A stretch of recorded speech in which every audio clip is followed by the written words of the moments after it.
Namaste and good morning, everyone. We'll start with the prayers.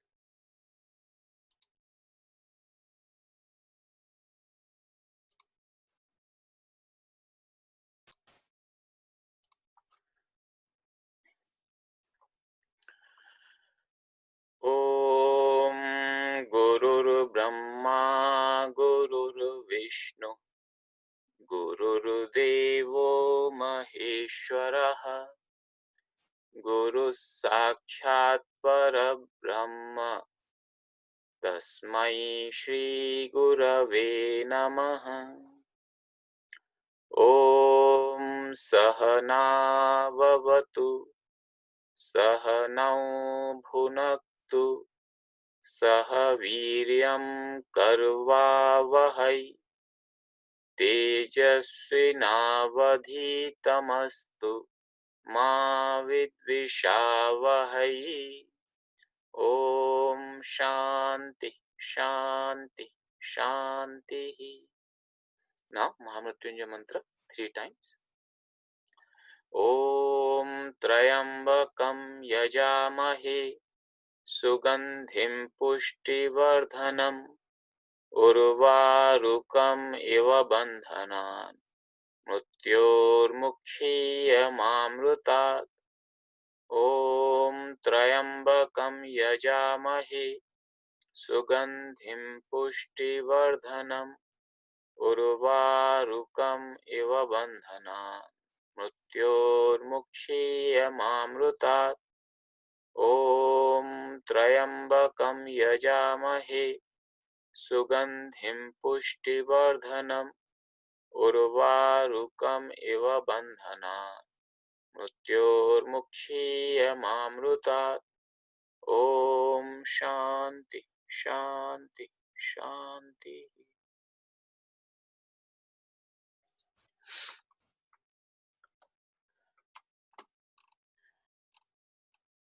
Welcome everyone. Today, instead of doing the Rama forms, we'll do the Rama prayers, which we learned last time.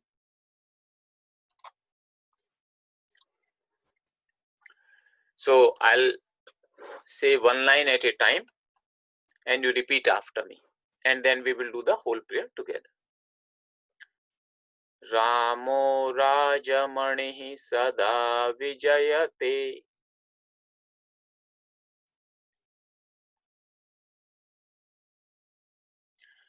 Ramam Ramesham Bhaje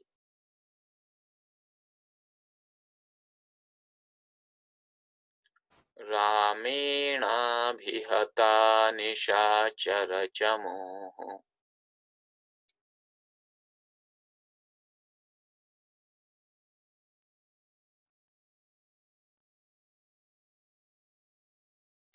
Ramaya Tasmai Namaha.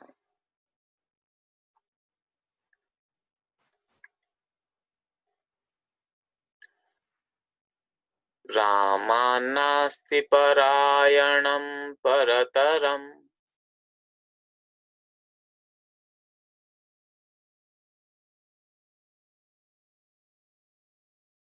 Ramasya Dasosmyaham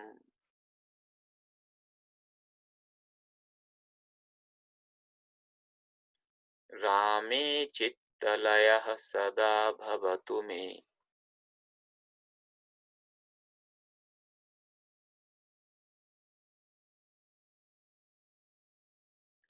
Bho Rama Mamuddhara.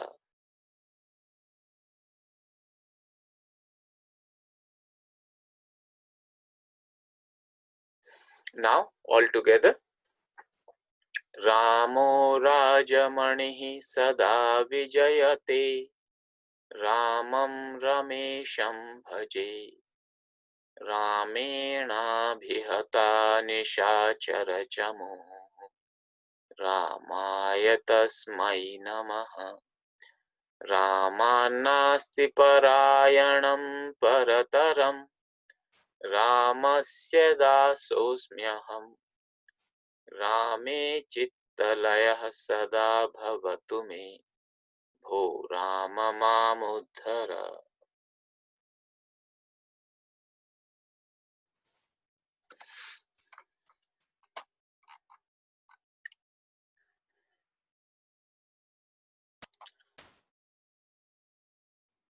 So the type of words in Sanskrit we discussed, there are three: nominals, verbs, and indeclinables.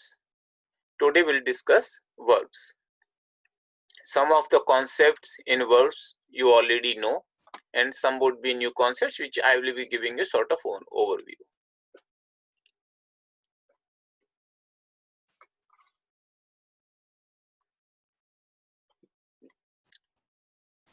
So we discussed about the special verbs, and one of the special verbs, if you remember, we had as dhatu, which is in the sense of to be. We also had another root called bhu, which all used many times in the same sense as us, but actually would more appropriately be translated as to become.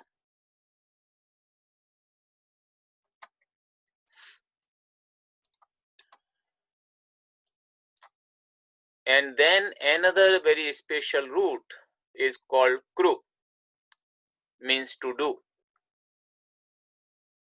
If you look at all the instances of all the verbal forms and the nominal forms which are used in Sanskrit, kru dhatu would be pretty much at the top, or in like top 3 at least. One of the most commonly used roots in Sanskrit literature. And one of the reasons why it is so commonly used, that in Sanskrit it is allowed for you to do anything. So in English, for example, you eat the food. In Sanskrit, you can say I am doing the eating, something like that. So anything actually Sanskrit allows, and that kind of construction might look a bit strange in English if you say I am doing the eating, but in Sanskrit that is fine, that is considered perfectly okay. So many times if you do not know certain verbs of different kind of phenomena, but you know the noun because nouns are easier to know, you can use the noun and saying I am doing and use the verb form of kru. So you can say like I am doing the laughing, that is also okay. So Sanskrit allows you to form the structures where the kru dhatu becomes extremely versatile, and it practically allows you to put it in any phenomena. So in English, like it may be okay to say that I'm doing the walking, but in Sanskrit, you can actually practically apply it to any kind of nominal forms which can be represented as action using the verb kru. Kru dhatu does not have the base ending in akara, just like as. As dhatu does not have the base ending in akara. Kru dhatu also does not have a base ending in akara. It uses the same endings, ti, taha, anti, si, thaha, tha, mi, vaha, maha. But the forms are slightly different. You can recognize them if you look at them to kind of get the meaning of person and number, yet the forms are not exactly the same what we studied, bhavati, bhavatah, bhavanti, or gacchati, gachatah, gacchanti. They are slightly different because its stem does not end in akara. Kru dhatu is ubhaypadi. If you remember, ubhaypadi means it has both endings, parasmaipadi and atmanepadi. So it has both endings, and the forms are used in both the endings. So I have put the forms here. I have also put a table of all the verbal forms, and I have posted that table in our repository drive. So kru dhatu is considered a bit special because of its versatility in Sanskrit.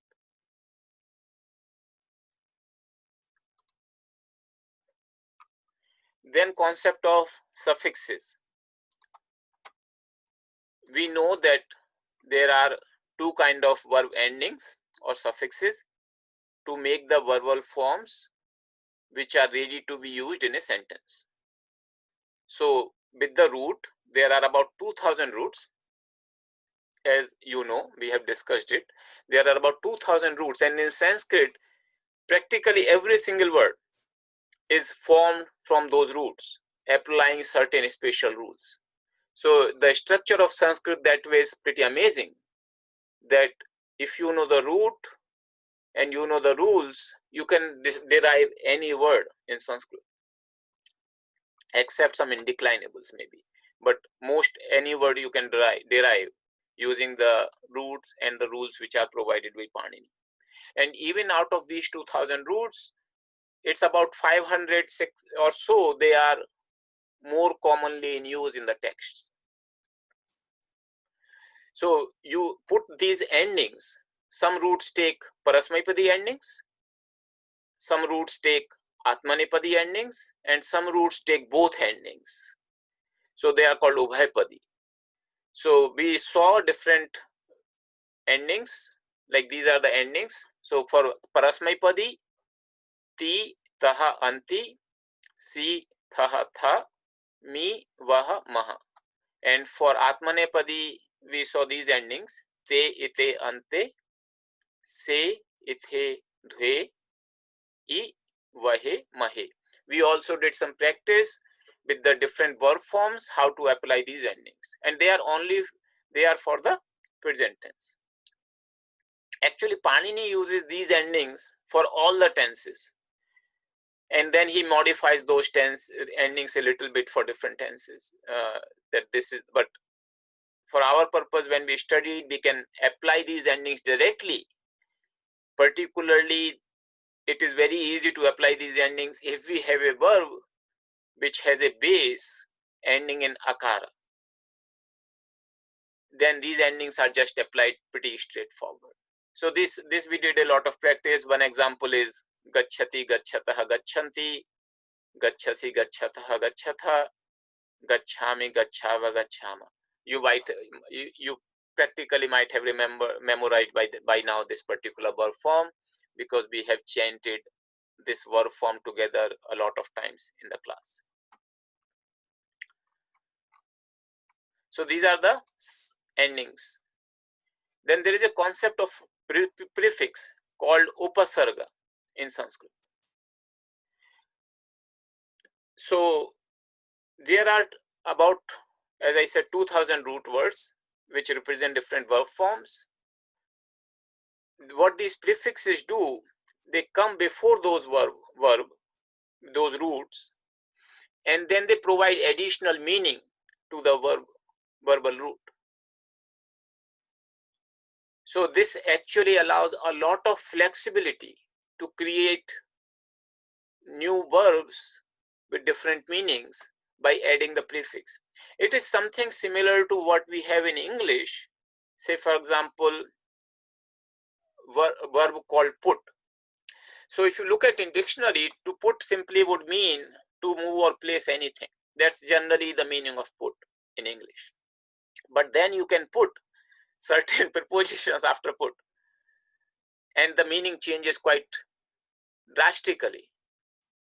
So if you say put about, it means to disturb or worry. Put down, to write down, to record. Put off, to postpone. Put on, to clothe oneself. To put out, to extinguish as a fire. So even though these are the prepositional words, but here they are put after the verb in English. So in other words, they become postpositional. And this is the flexibility in English language, that you can take a verb and then you put these prepositional words after it in the postposition, and then it creates different verbs with very different meanings. That gives a lot of flexibility in English. But at the same time, if you know that if you take the meaning of the verb and the, I'll call it right now here suffix, if you put this thing together, the meaning of this and this, they sometimes you can get an idea what the meaning would be, and sometimes you will not. The meaning would be quite different. Like put on, to clothe oneself, is a very different meaning than saying to move or place, and on means, as you know, in generally in English. So sometimes the Sanskrit prefix concept is pretty much the same, except it is a prefix, like so that it's a position which is put before rather than after the verbal root. So I'll take an example of verbal root hru. Hru means to take away, to rob, to plunder, to steal. This is the general meaning of the verbal root hru. And then I have put certain prefixes here. So because the nouns are formed from the verbal roots in Sanskrit, these prefixes or upasarga, even though they are put before the verbal root, they are carried over when we make nouns out of these. So I have given a certain examples of noun, and then you can see the prefixes here. So the prefix here, ahara. Ahara means food. So you put a a prefix and it becomes food. It becomes changes the meaning quite drastically. In some cases, the meaning is easily guessed because all these prefixes, they have their own meaning, so to speak. Just like the prepositional suffixes here in English, they have their own meanings. Similarly, these prefixes in Sanskrit, they do have their meaning, yet in many cases they will change the meaning of the verb different from what you would intuitively guess based upon the verb meaning and the prefix meaning. So ahara becomes food, vihara becomes enjoyment or dwelling place, prahara means strike or attack, samhara means, it's the prefix here is some, killing or violence, and parihara means disrespect, giving up, abandoning. There are more meanings to it. So just like in English, there are more meanings to every such combination. In Sanskrit, there are more meanings. A root itself has many meanings. And then when you put the prefix, it can be used in different meanings. So these are called upasarga. This gives a tremendous flexibility in Sanskrit, and you will find its usage because it carries over to noun also, unlike in English where we do, I mean, you can put it in the nouns also, but you don't have such a flexibility to make the nouns from the verbs, unlike in Sanskrit, where all the nouns are formed from the roots. So all these prefixes which are applicable for the verbal roots can be used for the nouns also, like in this example.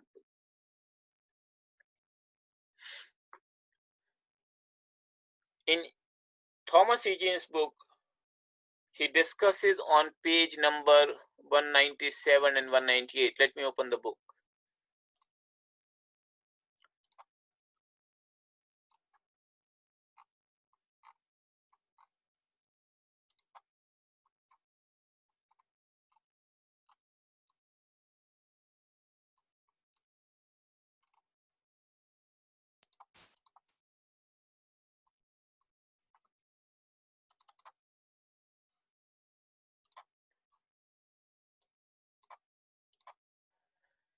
So I'll go to 197 page.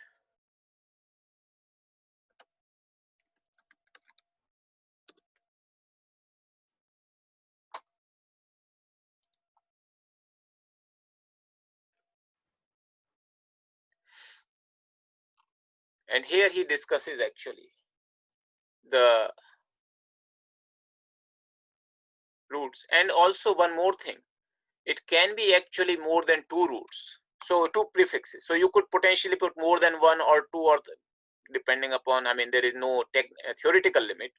Practically, of course, there is a limit. So you could say we and a, first we and then a, and then make it another word. So that's quite possible, and that happens. Two or three prefixes are not uncommon in Sanskrit to put together. And then he has, so there are about 20 prefixes, and Egenes' book gives you all the prefixes here with their meanings, potential meanings. So you could look at this list. It's available on in Egenes' book, page number 197 and 198. And he also gives the examples, some examples of those kind of roots.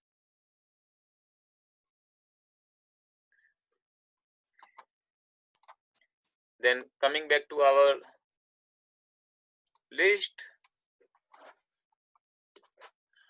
let me just refresh the screen. There is some problem here sometimes that the screen.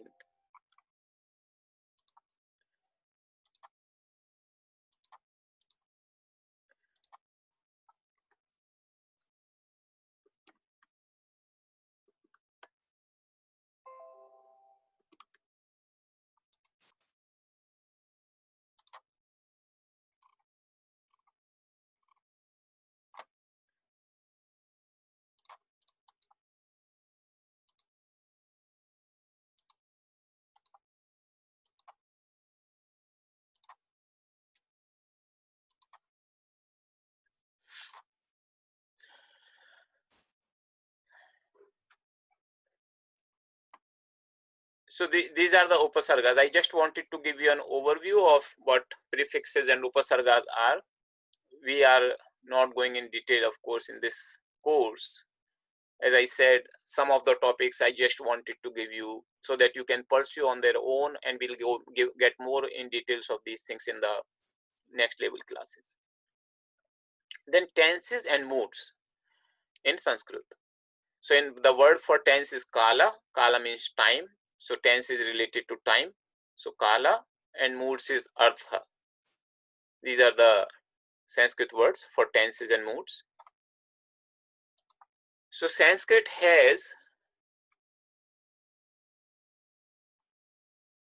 10 tenses and moods. Actually, there are total 11 here, as you can see, but this one, last one, late, subjunctive, this is not used except in Vedic literature. So we ignore it. So we do not cover it even in the advanced courses unless you are getting trained for reading Vedas. So generally this part is left out. So then 10 remaining. The tenses, these are the English names, or I would say English grammatical names. Then these are the Sanskrit names, Vartamana, so present tense. Vartamana is the Sanskrit word. And this is the nickname. So nickname is something which was given by Panini to these tenses and moods. And he put all these nicknames, these are actually monosyllabic: lut, lung, lit, lung, lut, rut, lot, ling. And because of everything starts with lakara, they are also combinedly called lakaras. So in Sanskrit, many times you will see in the books and people referring lakaras. Lakara simply means, when somebody says lakaras, it means tenses and moods, because this is the structure, the legacy of Panini we are actually having, which he has given the nicknames for every single tense and moods, because it makes working with his grammar a lot shorter and easier. And these have become so popular in India that many times people just refer saying lat lakara. That means referring to present tense. Instead of saying vartamana, which is the right word, they will say lat lakara. So familiarize yourself with these nicknames, very commonly used, and as you can see, these are easier to use because these are all monosyllabic. So Vartamana is present tense, that we have seen already. So this is the only one we have seen so far. We worked on Gacchati, Gachatah, Gacchanti in Parasmaipadi and Atmanepadi both. Atmanepadi we did Labdhatu, for example. So we did both of them, both of the Parasmaipadi and Atmanepadi, only in the Lat Lakara, present tense. Then there is another called, actually Sanskrit has, so you will say, how come there are 6 tenses? Normally there are only 3 periods of time: present, past, and future. So how come there are 6 tenses in Sanskrit? And 6 tenses are because there are 3 types of past tenses and 2 types of future tenses, and fortunately only 1 type of present tense. So why there are 3 types of past tense? What does it mean? The way Sanskrit grammarians describe 3 types of past tenses were this: anadyatan bhuta. This past tense is used for describing the events which took place other than today. So anything which took place in the past but not today's past, or you can say sometimes it can refer to recent past, then you would use lang lakara, anadyatan bhuta. This past tense was used for paroksha bhuta. That means an event which I was not witness of. So I'm describing some historical event which I am not witness of. So then this tense is used, and this bhuta in general, that can be used in all other circumstances. So even though these are 3 classifications of past tenses,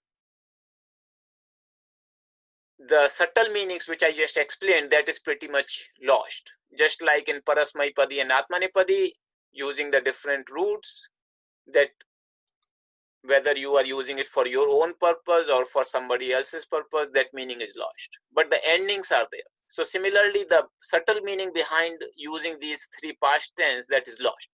You can simply translate everything. Say, for example, if I'm using a past tense of a root called vad means to speak, whether it appears in this form or in this form or in this form, I can just say said, he said. The subtlety of the meaning is lost in the classical literature. And out of these 3, the one which is more commonly used is this one, anadyatan bhuta, in the literature. So, and this is easier to use also, like the forms. So even though we have to be familiar with all the forms if we really want to read all the literature, but this one is more commonly used, anadyatan bhuta. So similarly, there are 2 future tenses, and the concept is kind of similar here. One is anadyatan bhavishyan. This is something which will not take place today. So the future, but other than today, beyond today. So to describe the event of future other than today, or you can say other than the recent future, you will use this one, periphrastic future. I do not know where the terms come from, aorist, periphrastic. These are English grammatical technical terms. If you are not familiar with these words, then they would be as comprehensive or as incomprehensive as the Sanskrit words. But these words are coming from the English grammar literature, or you can say Latin or Greek grammar. They use the corresponding terms in English for those tenses in those languages. And then this is the simple future. This is the general future, which can be used to describe any event, whether today or later. So just like the past tenses, the subtlety of the meaning is lost. So in the 2 future tenses, that subtlety of the meaning is lost. So, but this one is more common, and a good thing that it is more common to use, because it is much easier to make. The endings here are much easier to understand and make than in the lut lakar. So these are the tenses, and then there are moods. So there are 4 moods. We are not considering subjunctive or the late lakara. Agnya is imperative. So when you have to request something to somebody, you have to give orders to somebody, you have to direct them to do something, like go there, or can you bring something to me? If you want to request something, please bring something to me. You also use this mood in the form of blessing or wishing, like prayer kind of thing. So may everybody be happy.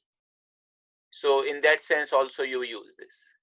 What can I do for you? In that sense also it is used. So this is imperative tense. But when you are giving a order or request, then this is used quite commonly. Then there is a potential mood, which is called vidhilinga. This is used in the sense of should be, maybe, might be, in that sense, like you should study. So in that sense it will be used. Or you should, many, and also it is used in the sense of blessing or wishing something. Many a times you will find there is an overlap between usage of this and this in Sanskrit literature.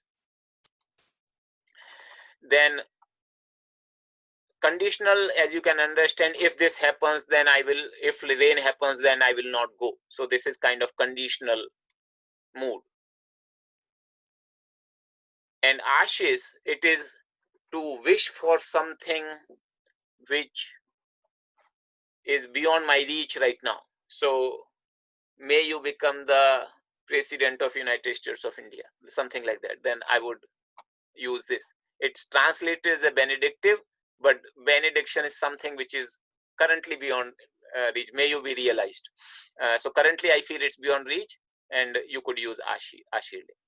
So it's used in a sense of benediction, but a little different than what is used here when we say may you be happy.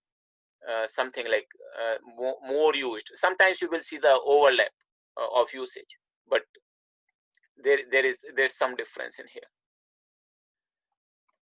These two are more commonly used. First, among the moods, the lot lakara is the most commonly used, then vidhiling. These two are very little in use. And out of these lakaras, these tenses and moods, 4 of them I have highlighted in yellow.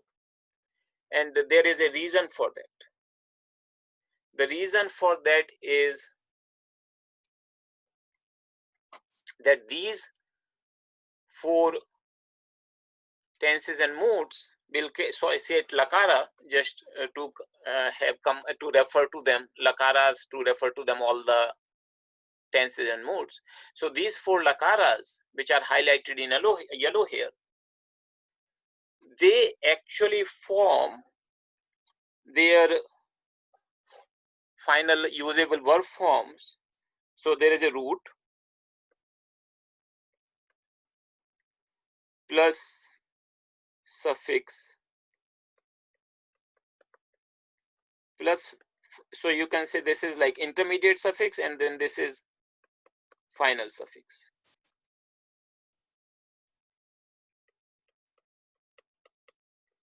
So this root plus suffix, this becomes anga or the stem. We saw like in bhu, for example, or gum. So we saw the gam dhatu.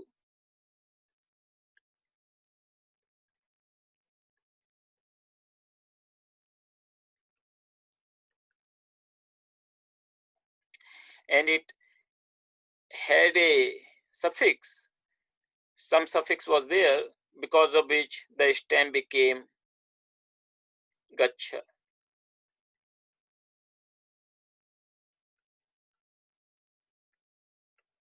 And then we applied that final suffix is ti, taha, anti, and it final forms becomes gach. So plus ti, and it becomes gachati.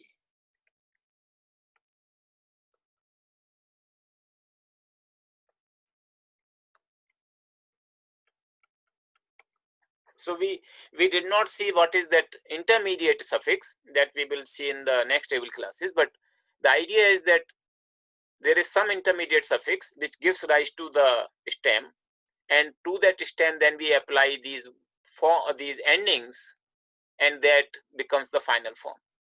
So these four tenses actually use this intermediate suffix, while the other ones don't. So other ones forms become more difficult to make, because when you directly apply this ending to the root, lot of rules come into play which make the form really difficult to make.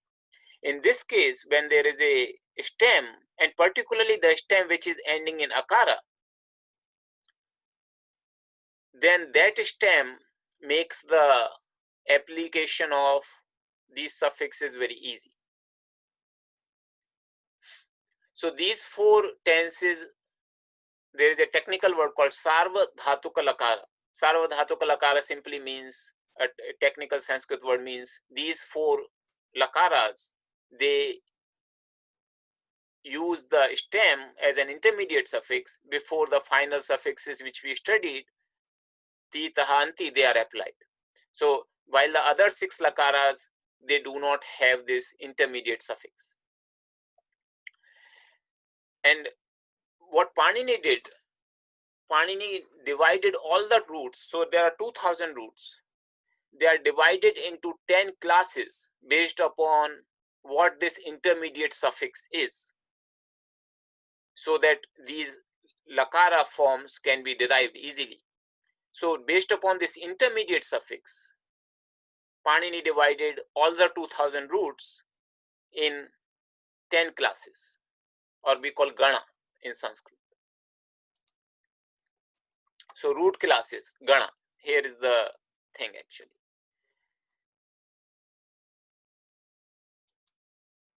So these root classes or gana, these 2000 roots, there are some classes where this intermediate suffix causes the stem to become akaranta. The intermediate suffix is akaranta. So we studied those. We studied, then it becomes akaranta. But there are certain suffixes, intermediate suffix, where it does not become akaranta. And like one of the forms which you just saw, like this one, is kru. So kru belongs to a class, this root, which does not have a intermediate suffix ending in akara. And therefore the forms here become slightly different. As you can see, karoti, kurutaha, kurvanti, they are not exactly the same pattern. They are not so simple pattern as you have, say for example, gam, gachati, gachata, gachanti. Here in gum, if you know just this root, this word, you can produce the all forms. In kru, you cannot do that.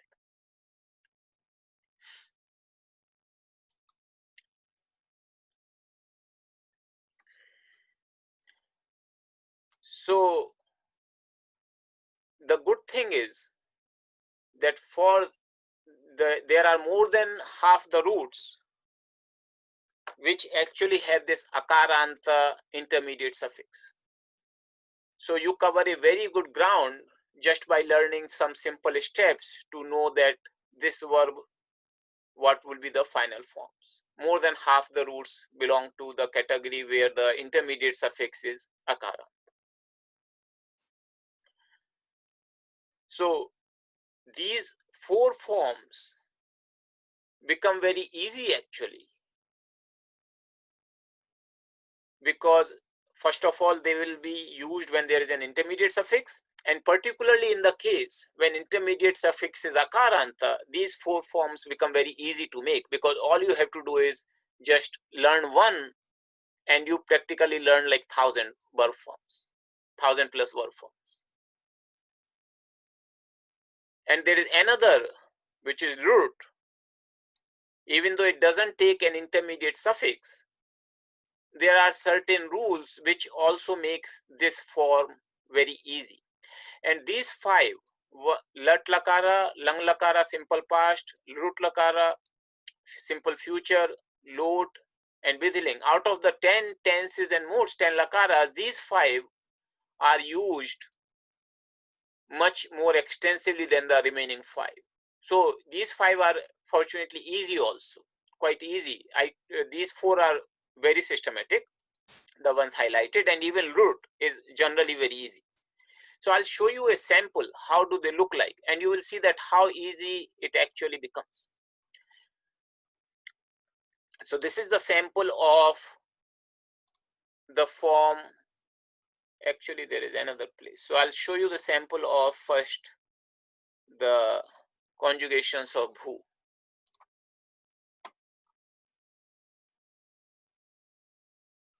So let me just reduce the view a little bit, so the whole thing will fit on screen. Okay, so here is the bhu. You have already been familiar with this root, bhu. It means to become, and it is a parasmaipadi root.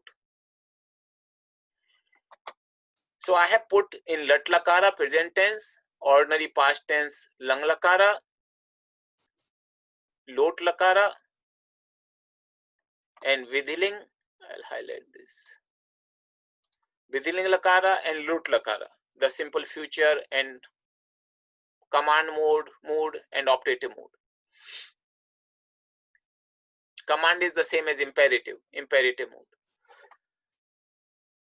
So if I know this form, bhavati, bhavata, bhavanti, which we already know, then you see it's actually quite easy to make other forms. So they follow the very similar kind of pattern. So if you know bhavati and you know, you can see that how can I make, like bhavati becomes abhavat, then abhavatam, abhavan. You had to remember these, of course, but they follow the same structure. When I say they follow the same structure, that means that if I know bhavati and you tell me there is another root called vad, means to speak,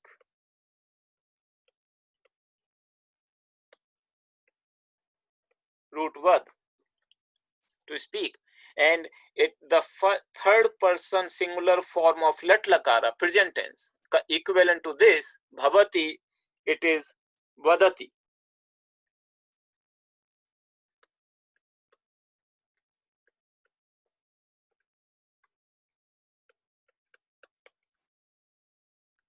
Vadati. Then I can easily find, so it becomes avabat, that becomes, that form will become avadat.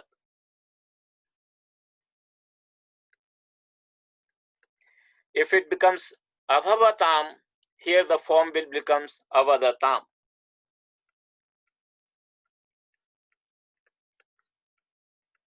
And so on.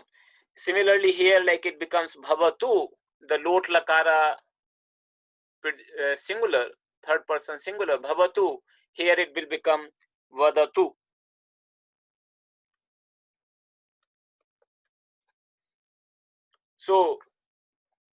So you can actually, if you know the third person singular of lat lakara, of any verb form where the stem is ending in akara, that means more than 1,000 roots, and if you know this set of table for one root, let's say you make yourself familiar with these tables, these 5 3x3 tables for only one root, you practically can produce these tables for all those thousands of roots which have the stem ending in akara.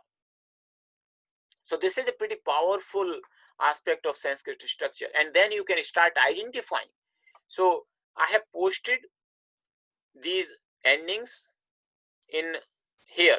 So and this file has been posted in our repository. So here I have actually put lat lakara, and this is in Excel form because it's a little easier in Excel form to fit together. And love for the same structure will follow for the Atmanepadi. So if you can, I would strongly recommend you that you chain them multiple times in a day. You get the feeling of how the endings are. These all these forms, they are not so many. If you look at total, they are 3x3, so 9, and if you take 5 lakaras, For Parasmipadi, they are 45 and 9 here for 45 here for Atmanepadi, so that will become 90. And some of them you are already familiar, Bhavati. But this, if you have the familiarity with these forms, you can start identifying a lot of patterns in Sanskrit verbs when they occur in different texts. And as you see that if you know one, you can make as many as you want, as long as you are working with a verb where the stem is akara. And even if a stem is not akaranta, there would still be a lot of similarities. You may not be able to 100% identify, but there would be a lot of similarity. And you can at least guess which lakara and which number and which person that verb form belongs to.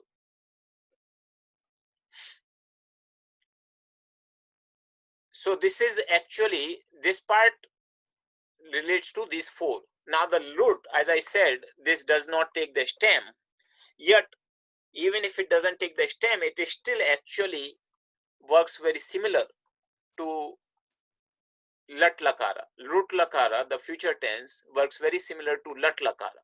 So bhavati becomes bhavishyati. And the technique here is to achieve this, is this. So you will take bhavati, for example, from here, and then before this akara, before the suffix and akara, you will put these three letters, bhavishyati, and it becomes bhavishyati. So these three letters comes actually, and this is in the everywhere. You see, before akara, before the last suffix and akaranta, it actually becomes these three letters. So that way it becomes very easy to produce. Literally all these forms, if you are on computer, you can just produce by find and replace. That's how easy it is. Once you know for one verbal form, you can produce for other verbal forms. Because root lakara doesn't always follow the stem route, sometimes there are some differences. And I'll just tell you, we don't need to be overly concerned about those differences right now. For example, gam dhatu, because that's what we have studied. Gam dhatu. So gam dhatu, if you remember, the form is gachati, but it doesn't becomes isha here. What it does is actually, instead of gacha, it starts with gum, which is the original root, gum, and then it puts some descending here. So it becomes gamishyati, not gachishyati.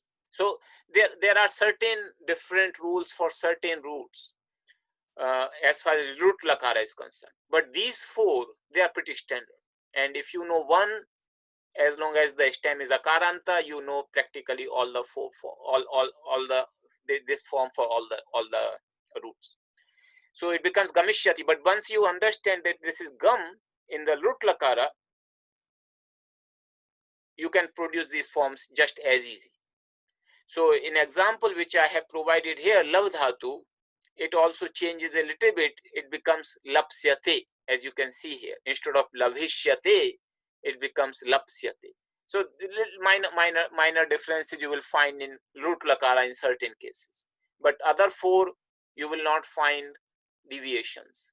You will and whenever I say you will not find deviations, one or two exceptions here or there might be, but in general, that's how it works actually. So with this, as I said, we are not going in. So instead of taking the endings, remembering the endings for all these separately, you already are familiar with this lat lakara, and you just chant these ones and become familiar with this. So I'll chant these forms one at a time right now, and you repeat after me, so that way you will get a feeling of how to chant these verb forms. So we'll start with lat lakara here. So I'll say one row at a time and you repeat after me. Bhavati, bhavataha, bhavanti, bhavasi, bhavathaha, bhavatha,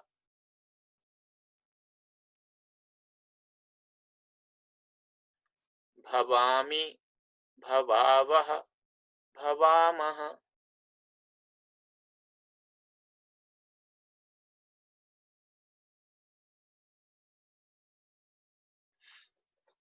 Then for lang lakara, past tense. Abhavat, abhavatam, abhavan,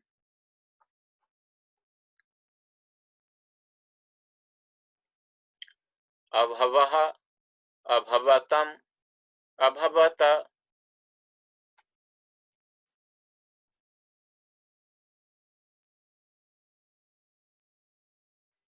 abhavam, abhavava, abhavama.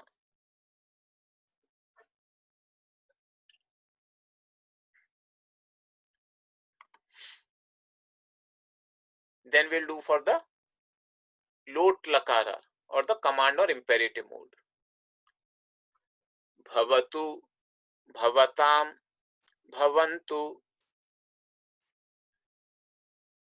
bhava, bhavatam, bhavata,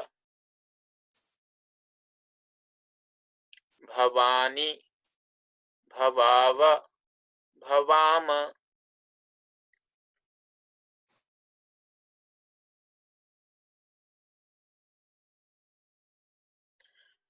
Here you might have already become familiar this bhavantu. If you, this is just for your memory. If you remember this word, we used in one of our prayers in Sanskrit class, bhavantu, and it means, so this is used in the sense of blessing or wish. So if you remember, it's sarve bhavantu sukhinah. We chant that prayer in the ending prayer, closing prayer.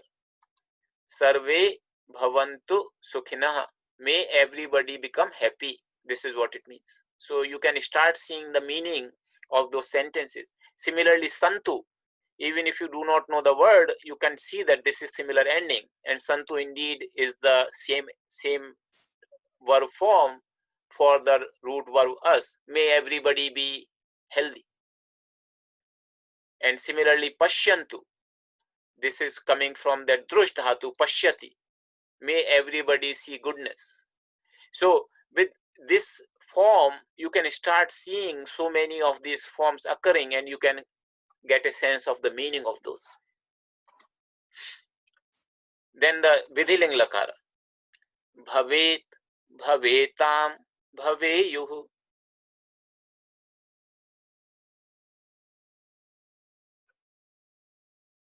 Bhavehe, bhavetam, bhaveta.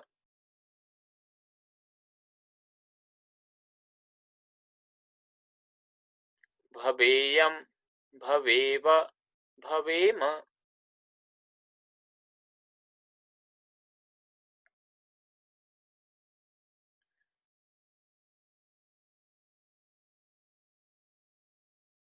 And then future tense.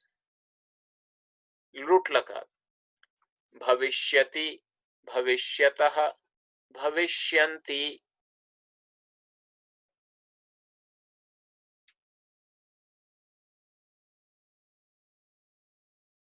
Bhavishyasi, bhavishyatah, bhavishyatha. Bhavishyami, bhavishyavah, bhavishyamah.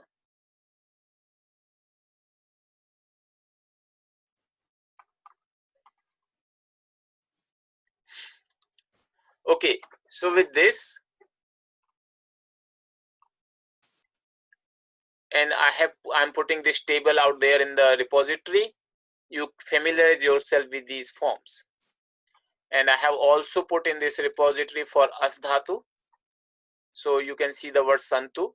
You don't have to memorize this, just one of the regular ones which cover the most of the cases. But that would help you to understand these forms when they occur, and then you can refer back to them. And then for Kru Dhatu, as I said, this is a very important root, and it follows the pattern but slightly differently. I have given you this for reference. So we are not covering this, and I'm not expecting that you would memorize this, but wherever you find a word occurring with Kru Dhatu when you are reading Sanskrit, just you can refer back to here and say, oh, which lakara and which. So if you look at the word here, karva vahai, this is lot lakara, atmanepadi, first person, dual. Do you remember this word? This is occurring in one of our prayers, which we say in the morning. Saha viryam karvavahai. This is where it's coming from. This Saha viryam karvavahai. This is, so now you can see karvavahai means this is lot lakara when it is used in the first person or third person, generally in the sense of may we do this, like as a wish. So may we two together. So if it is a dual, it is first person. So it means we together, we two together. So may, Kru means to do. That means the meaning of this word would be karva bahai. May we two together do what? And this is where it actually provides viryam, strength. May both of us do the strength together. In Sanskrit, as I said, you can do anything. Kru Dhatu is so flexible, so you can do the strength together. Means may we grow in strength together. That's what in English you will translate. May we grow in strength together. But this is the flexibility of Sanskrit, particularly Kru Dhatu, that you can say may we do the strength together, literally. So from this, you also understand with Vishabhai, it also would be the lot lakara, because it is the same ending, lot lakara, atmanepadi, dual, first person. So similarly, here you see avatu. And if you just remember, we did this bhavatu in the singular of lot lakara. So avat, that means may he protect. Bhavatu means may he become, but avatu, because avdhatu means to protect, avatu means may he protect. We are praying to God, may he protect us both. So once you understand these endings, even though they are quite limited in terms of the total scope, in terms of the total scope of rules, like we have 2000 roots. But once you understand these endings, you start identifying the patterns in so many cases that you will start feeling very good about it, that you understand. And when you see the word meanings, you can understand it. Even then, you can see that how the word meanings is coming of a different word, and that's a very, very important thing. So I just wanted to give you an overview of this thing, and I would recommend you highly to actually make yourself familiar with these forms. And actually today's exercise we'll just do on these forms. So today's exercise, I'll do this. So you will write these forms looking at these tables. Write the conjugations of gum. You already know the anga, the stem. Stem is gacha. We have already done gum dhatu many times. So we have already done in lat lakara, present tense, gachati, gachatah, gachanti. So except present tense, you do in all other four tenses. And for lut lakara, the future tense, third person singular is gamishyati. Gam dhatu, I told you, it's not, so gamishyati, gamishyatah, gamishyanti, like this. So try to write this. We'll post the solutions, of course, later on the drive, but just try to see. And my main idea is that you become familiar with this structure and this endings. Okay, so with this, I'll mute my microphone. It is 10 o'clock. These four tables, 3 by 3, probably every table may take you 3 minutes, or we'll do 12 minutes. And if you are not able to complete or not able to do correctly, don't worry too much about it. We are not going in too much depth right now. Idea is that you become familiar with the structure and the meaning of the tenses at least. And that way you can identify the meaning of the verb forms and when they occur in the scriptures or text. Okay, so with this, I would actually, let me just change a little bit of the setting here, make it maybe 83, that way it will fit completely. Yeah. So if this is exercise 37 class, you can send the solution and I'll mute myself now. So we'll meet at 10:12 or 10:13.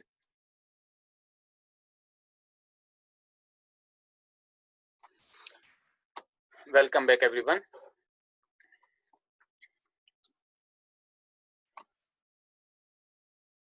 So I hope that you were able to get some feeling of the structure, and we already discussed the meanings of the tenses. We'll put those meanings in our class notes also, so that you can refer to the class notes. And once you understand that, then this logic of person and number, that of course remains common across all the tables of 3 by 3, and you can easily guess the meaning of, if you know the meaning of the root, you can easily guess the meaning of the word. And even if you don't know the meaning of the root, at least you can get the feeling of the tense or mood, and then root potentially you can look at either in the word meanings or from the dictionary.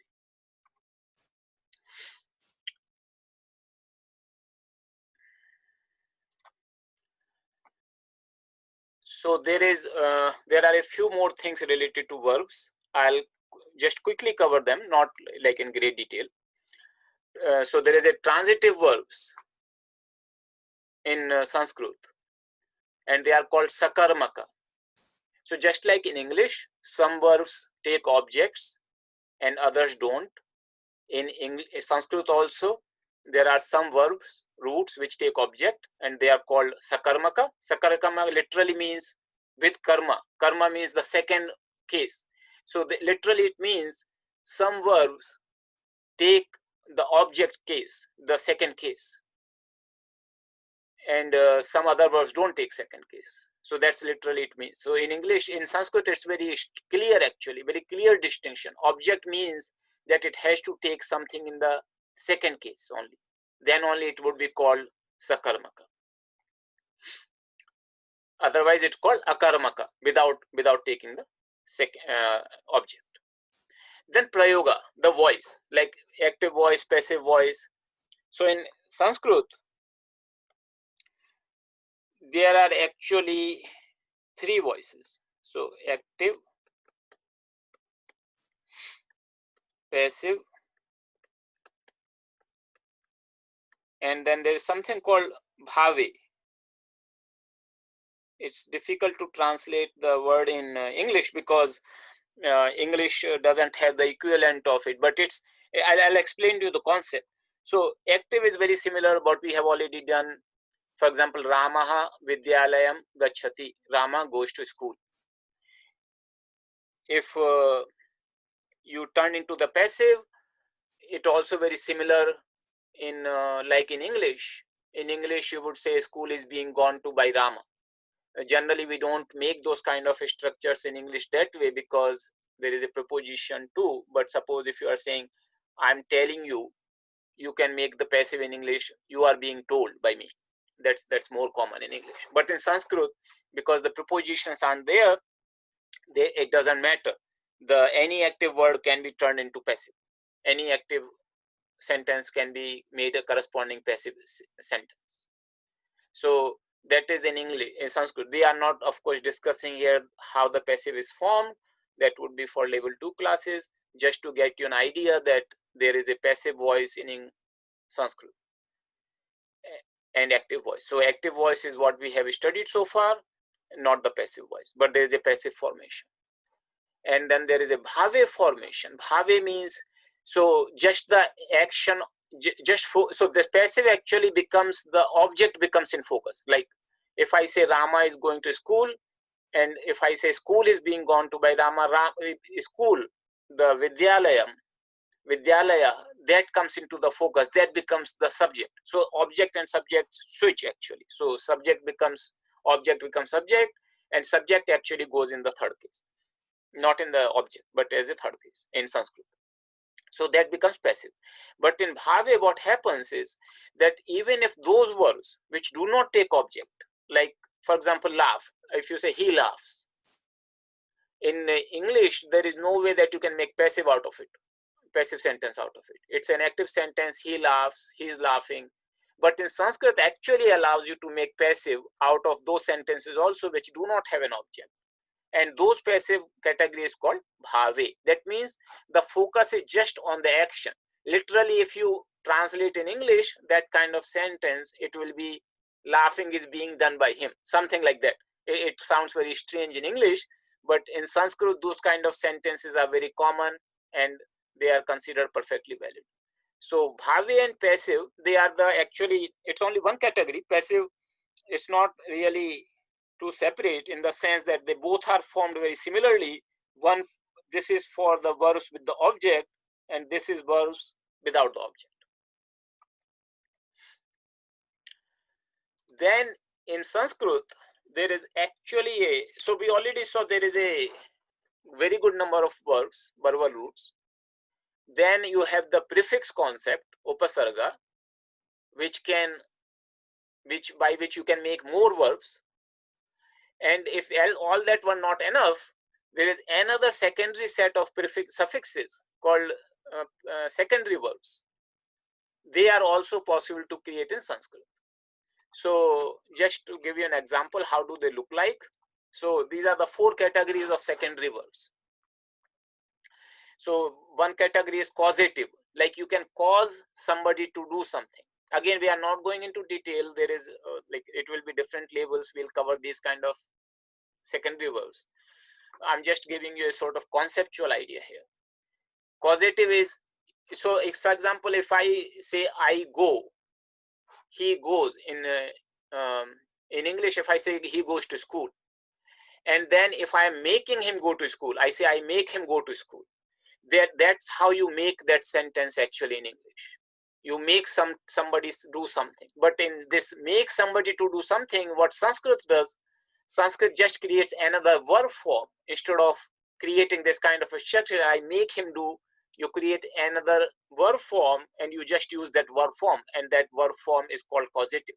So the example here I have put bhasayate. Bha means to shine, and bhasayate would mean I am making something shine.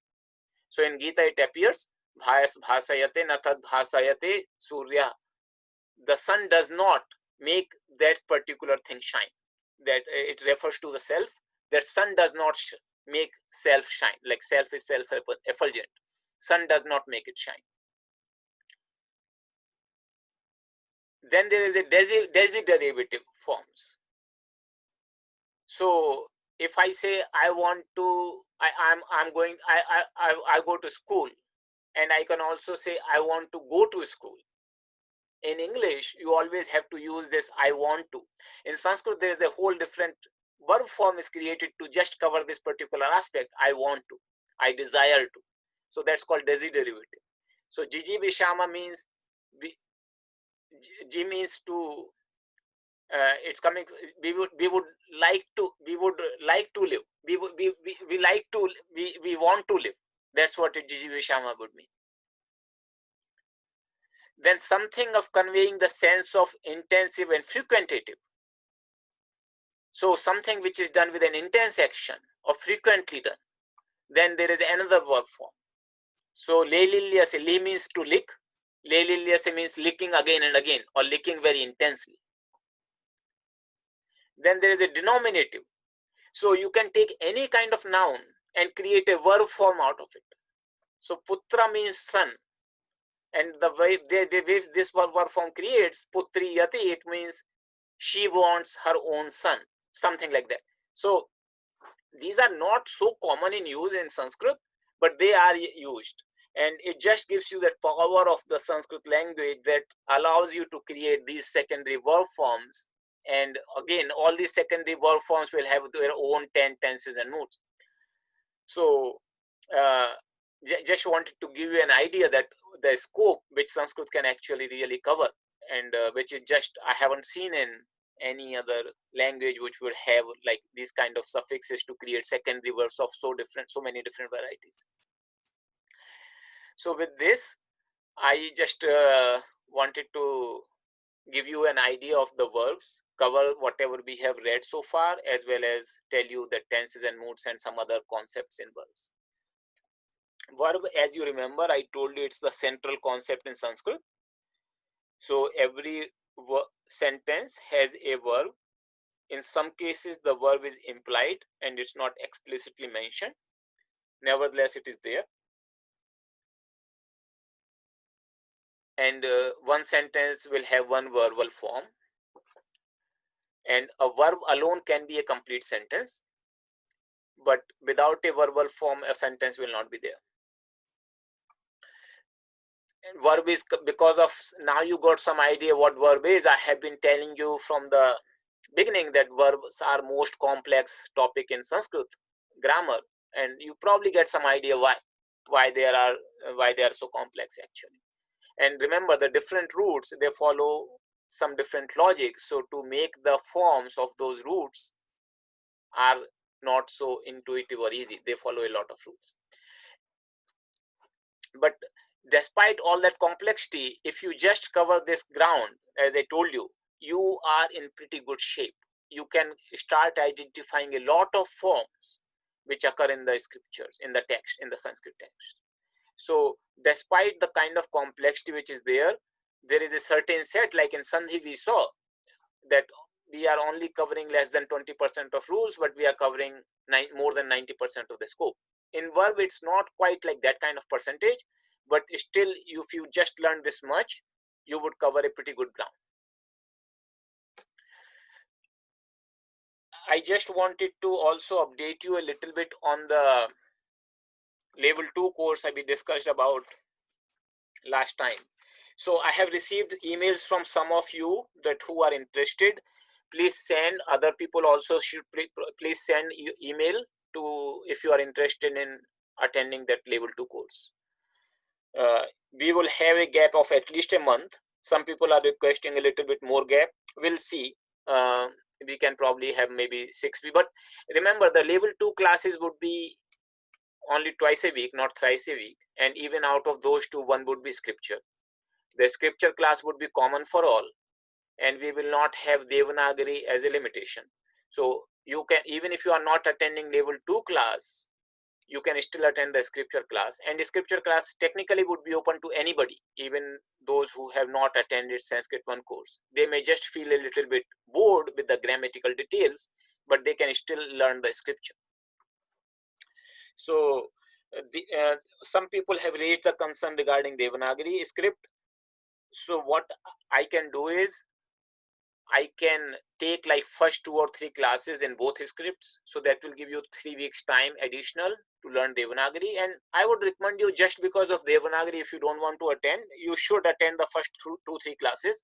See how is it going, whether you are able to pick up. And it's the limitation, as I said, is more on the coursework. The books are available in Devanagari. So that I potentially can't change, but at least first 2-3 classes or so we can manage and see if that will give you some additional time to learn Devanagari. So the workload in the level 2 course is supposedly lighter. It will not be as intense. This classes became quite intense actually. So level 2 classes would be a little bit lighter. We will also keep our support email open in the meantime. So from now on, when you are, I would, as I suggested, you do all the coursework exercise for this level 1, which we just completing on Friday. We will be completing this course on Friday.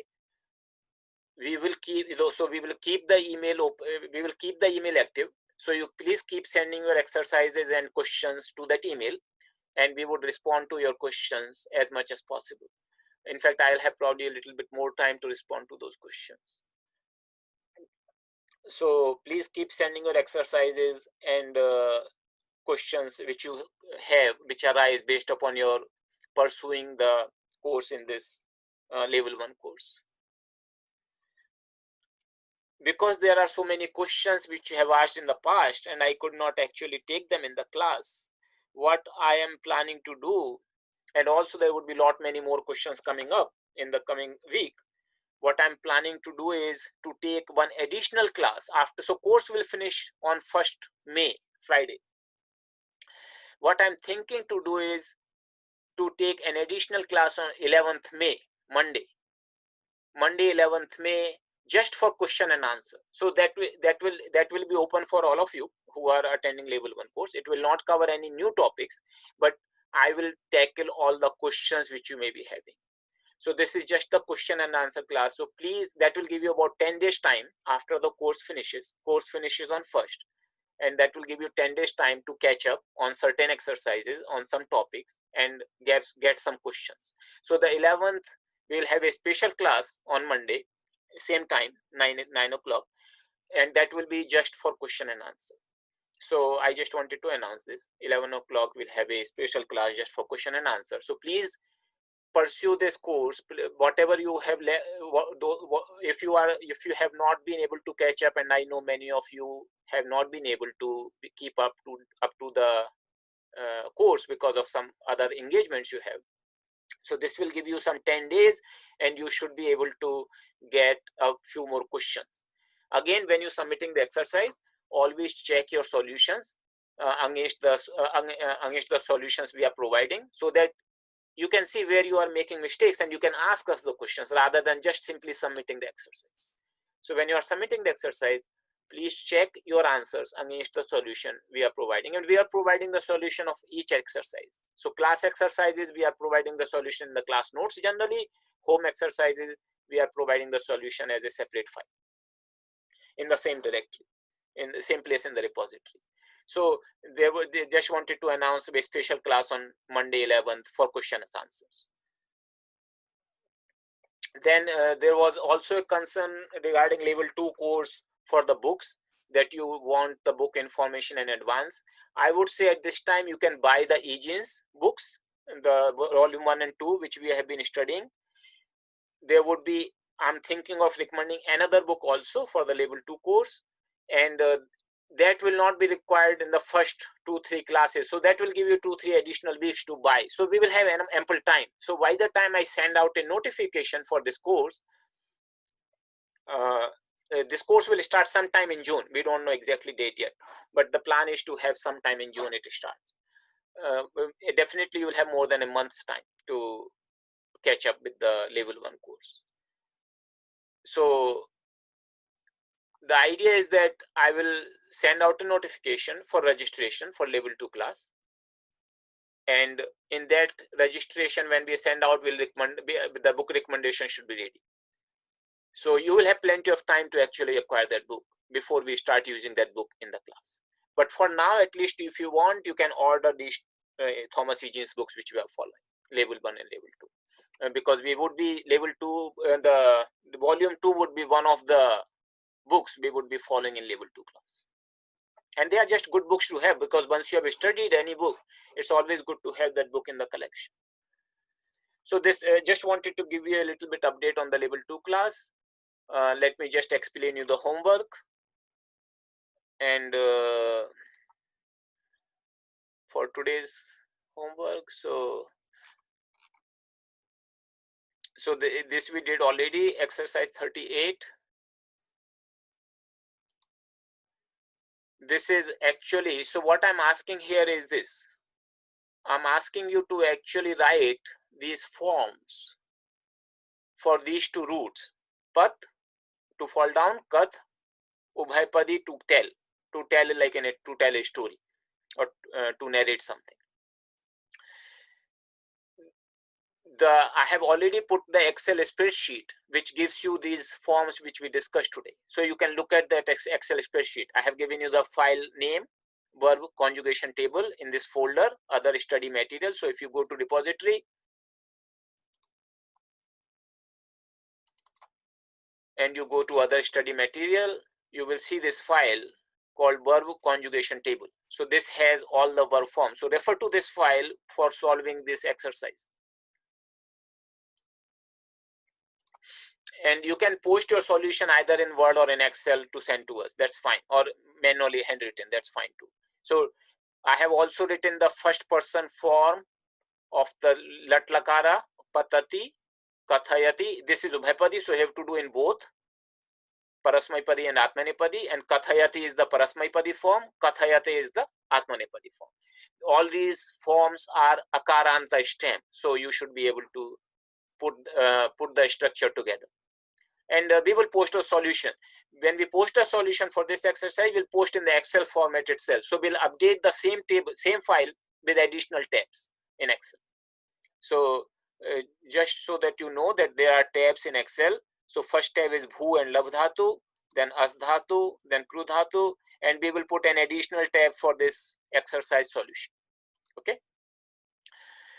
Second home exercise is simple Thomas Egenes lesson 14. So you solve this, send us the solution for this, and exercise 3, it is only in Devanagari. So we have put the transliteration also out here. Sarve bhavantu sukhinah, sarve santu niramayah, sarve bhadrani pashyantu, ma kaschid dukkha bhag bhavet. Om Purnamadaha Purnamidam Purnat Purnamudachyate Purnasya Purnamadaya Purnameva Vashishyate. Om Shanti Shanti Shanti. Thank you, everybody.